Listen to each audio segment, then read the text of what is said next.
Show. That's right. Welcome in, welcome back, folks. 2-8. My voice is still rough from that 3-hour marathon last night on the live stream. This episode's called, I threw something out on Twitter. We're just going to go through the responses and feel the pulse of the Notre Dame fan base edition of the Always Irish Show. As always, you can find the program on YouTube. Do it. Subscribe if you haven't yet. Appreciate it very much. Give the video a thumbs up. That helps me as well.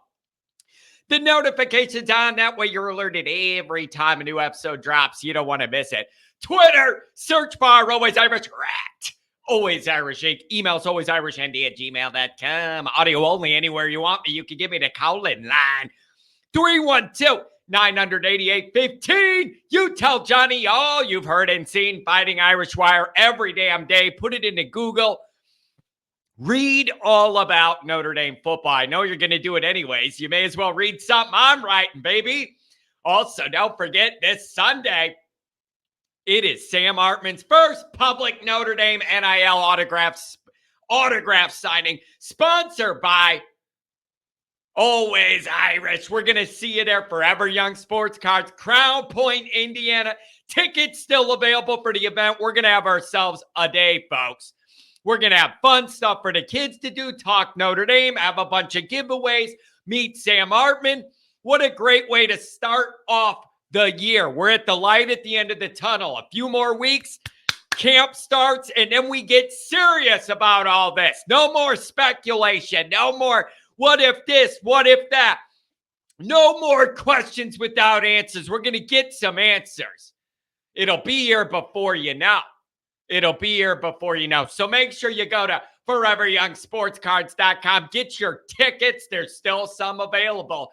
Get a VIP and come hang out with me. How do you like that promo? All right. I can rhyme anything other than orange and Kleenex. Are pretty much, I've been able to rhyme everything else. I love rhyming. Orange and Kleenex are the only two I can't do unless I make up other words that kind of sound like something. I'm struggling with those two for like 20 years. Anyways, so here's what we're going to do. I like this show being kind of the voice of the fan, the feel of the fan, like riding the ebbs and flows of Notre Dame-ness with you guys. And it's really interesting when you put something on Twitter and then it gets a little traction and a lot of responses. It's a good way to gauge the community, just to kind of see where people's mind frames are at and look at some of the responses and the way Notre Dame fans are processing certain things. So I'm going to bring up one of my tweets from some of the recent bad recruiting news. And then we're going to go through some of the responses. I have not looked at all these yet. So I'm not setting anything up. I don't know what we're going to get. Whether people agree with me, disagree with me, I don't know. So that's what we're going to do. I'm going to bring this up. I'll read you my tweet and we'll see where we're at. Okay. So what do we got here? All right. This was right after the Justin Scott news. I believe the same night or the next day. I think the same night. I said, I get it. Each player's unique, wants certain things. You can't paint with a broad brush. But at the same time, if you are ND and can't land great players right up the road from a Catholic league, how do you ever expect to close the gap? Let's look at some of our responses. Adam Dowling, what is the definition of insanity? Stop telling me winning national championships is the goal because you don't even know what it takes to win a national championship. It's either they don't know what it takes to win or they've been told what it takes to win, but they're not willing to do it. That either one of those is a problem. Dave Nelson, this is due to never setting up a Chicago pipeline. Every coach prior to Marcus has never made an attempt to establish themselves in Chicago, and this is what happens. We've lost so many over the years to Michigan, OSU, and I don't see it stopping for a while. Well, I can verify this has not always been the case. I grew up in the Chicago Catholic League. I played against St. Ignatius where Justin Scott went. They were in our league. I'm very familiar with all of this. And I could verify. I remember at middle school, Friday night, high school football, if Lou wasn't there, Lou's assistants were there, scouting out all of the top talent in that Catholic league. And Notre Dame was getting the ones out that they wanted to get out, and the rest of them could go wherever they're going to go. But I saw it with my own eyes. It used to be a big deal. My dad would file the recruiting and go, we got to go to this matchup tonight. Notre Dame's sending some guys here. Let's see who they send and who they're looking at, right? So we used to have that pipeline. I don't know why it became less important or less of a priority to lock down, but that used to be a direct conduit from Chicago to Notre Dame, that Catholic League. All the values lined up, the academics lined up. It was the perfect pipeline feeder program. And Notre Dame used to have the pick of the litter, and then whoever they don't want, go to Northwestern, go to Purdue, go to Michigan State, do what you're going to do. So it hasn't always been that way. Cubs curmudgeon, spoiler, they won't. Well, that's just depressing. C. Nepp says, have a DC that goes to visit the recruit at least. So there we're getting a little heat on Al Golden, and I suspect Al Washington's going to get some too. Edward says, you have to pay the NIL piper. I ate it, but those kids would be crazy to turn down the kind of money they're being offered, and their parents and advisors won't let them, even if they want to, and I can't blame them. See, there's where you're getting into a tricky thing there where you're like, Notre Dame 4 for 40 and all that. Like, I love Notre Dame. There's nowhere else I'd rather go than Notre Dame. But these kids don't grow up the way I did. They don't have that blind allegiance to Notre Dame. They don't realize how different and special and unique it is. And you got to understand that. A lot of times Notre Dame fans kind of take for granted the relationship we have with Notre Dame, why we love it so much, how different it is. The idea that it's religion and heritage based for a lot of people's fanhood with Notre Dame, not just like, why do you like Illinois? Because I'm from Champaign, Illinois. Like, there's more to all the Notre Dameness, but sometimes we get stuck in that because it's our world. But we don't realize these guys don't have that allegiance to Notre Dame. And then you tell them, well, you're not getting any money and you got to come here and go to do hard classes and the weather's cold and whatever else. It's hard to expect teenagers to turn down an easier path and free money up front. I'm not saying a moral judgment of whether it's right or wrong. I just know it's hard to turn down is all I'm saying. Nobody says this kid was never coming. I said that from when he was supposed to commit. He was looking for any reason not to come to ND, probably use them as leverage at some point. When someone is showing you who they are, believe them. And even if I agreed with that this kid was never coming, that does not alleviate my frustration with it. Like, the idea that we were in the mix and he didn't pick us versus he was never coming here, we weren't that close in the mix, are different ways of stating the same problem. Is that there's a problem when you don't have the inside track on this kind of talent coming out of that private Catholic league. So whether he let us on and was really interested or not at all, leverage Notre Dame, whatever, either way you want to go, the reality is it shines a light on the problem. Notre Dame doesn't have the clout they used to have to be able to have the inside track on these local guys. Dom, they don't expect to close the gap. They just want to tease you and be good enough to take your money, but never really go all in. It's about advertising their brand, making money, and not about winning a championship. I tend to agree that they operate in this manner. Like, I agree with you that they do.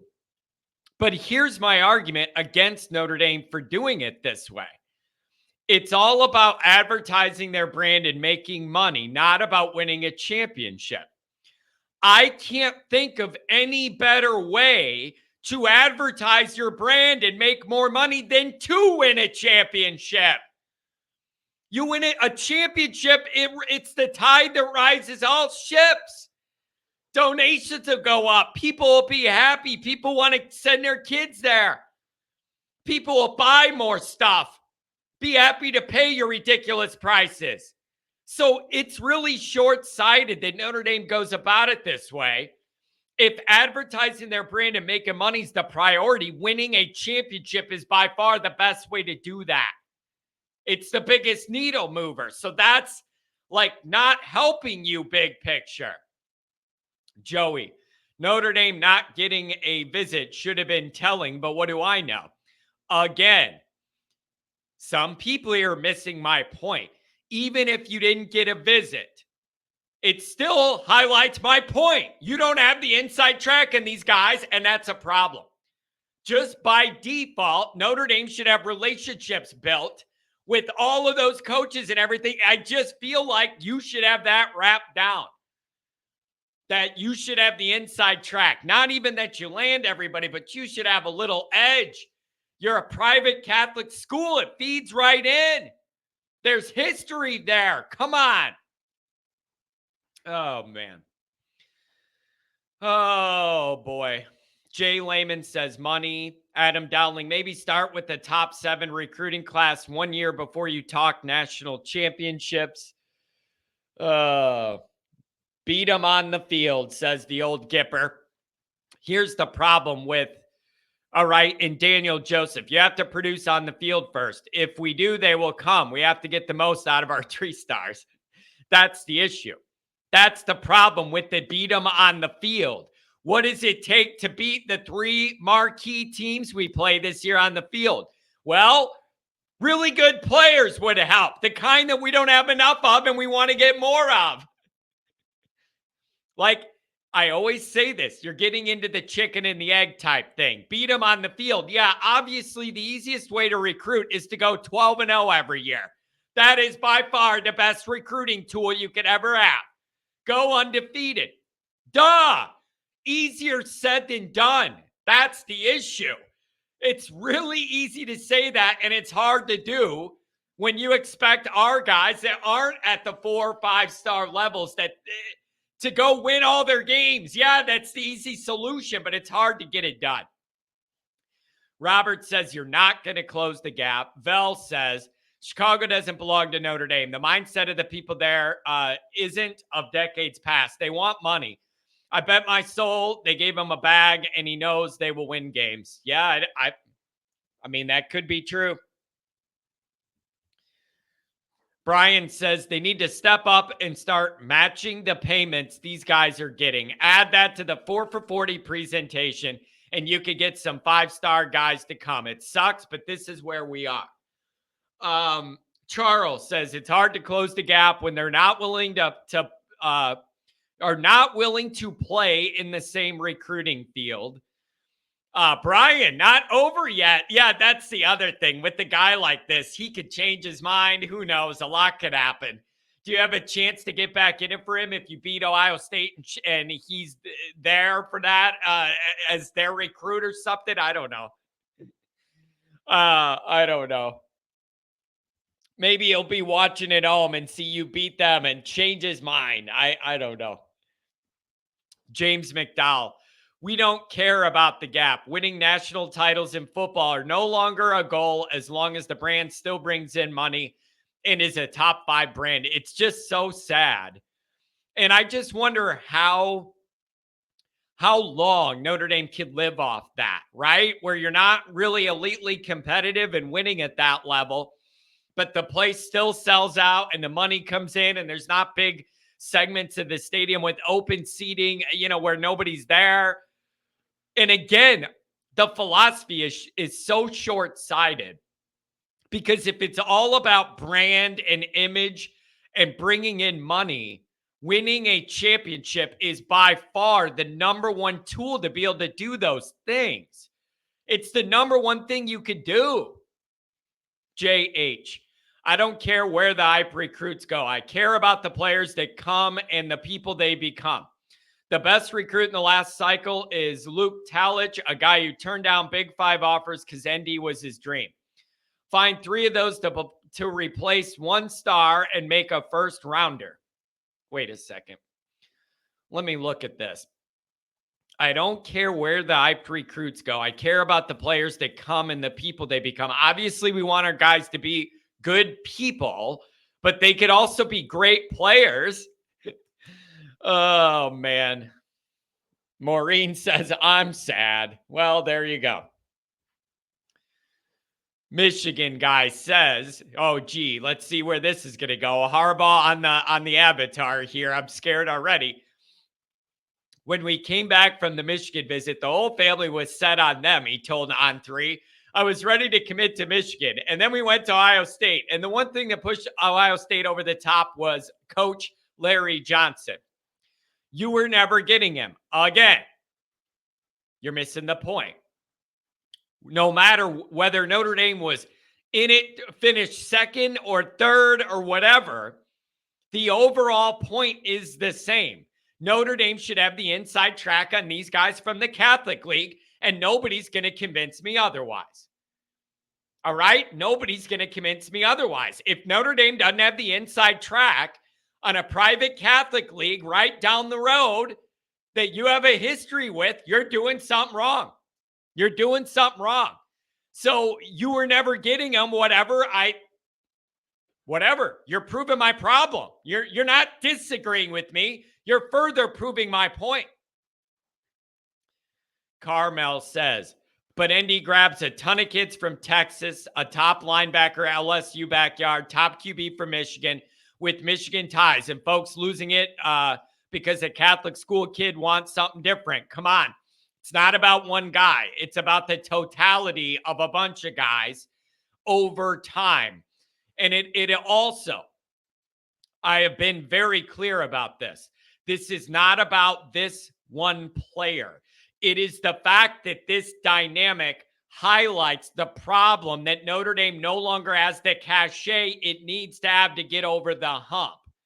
Meaning, there's 3 Northern Power Midwestern football programs. Notre Dame finished dead last in that race of the 3 for this guy. If it was Ohio State, Michigan, Notre Dame, that is a problem. It is not about this one guy. It is about what this perceptually represents is my issue, more than it is just this one guy. Greg says, expecting to close the gap between Georgia and Bama is not a reality. Being a Clemson perennial is realistic. There's a difference. Clemson took 3 years to become relevant, landed Watson, 1 top 10 class in the first 8 years. It takes time. Listen, we have not won a major bowl game since what, 1992, 93? I am not listening to anybody tell Notre Dame fans to have patience anymore. We have not won a title since I was 4, and we have not won a major bowl game that moves the needle in my cognitive existence. I think it's more than fair for me to say I do not have patience in this circumstance. I do not have patience, okay? And he is right that the way Georgia and Bama built their dynasties and what they have going is a lot different than a team like Clemson. Notre Dame is much, much closer to that Clemson model. And the 2 times Clemson's got over the hump with that kind of recruiting dynamic, not a top 5 for a bunch of years, then win it, but more 10, 12, 13-ish recruiting overall. They did it with Watson, and then they did it with Lawrence. So it can be done to get to the top of the mountain without stacking elite recruiting class, but you need the best quarterback in the land. You need an absolute stud star quarterback that's raising everything you do. So I could get down with that Clemson model, but you need to pair it with the best quarterback in the land. Not pretty good, not kind of good, not above average, not better than Notre Dame fans are used to. You need to have an elite dude, the best guy in the country to get it done. Okay? So you could go that Clemson route, and Notre Dame's built more similarly to the Clemson route than Georgia, Bama, Ohio State. You got to have that dude, though. You got to have the best player, best quarterback. Eric says he was never coming to ND. Again, you are not disproving my point. You are helping me prove my point.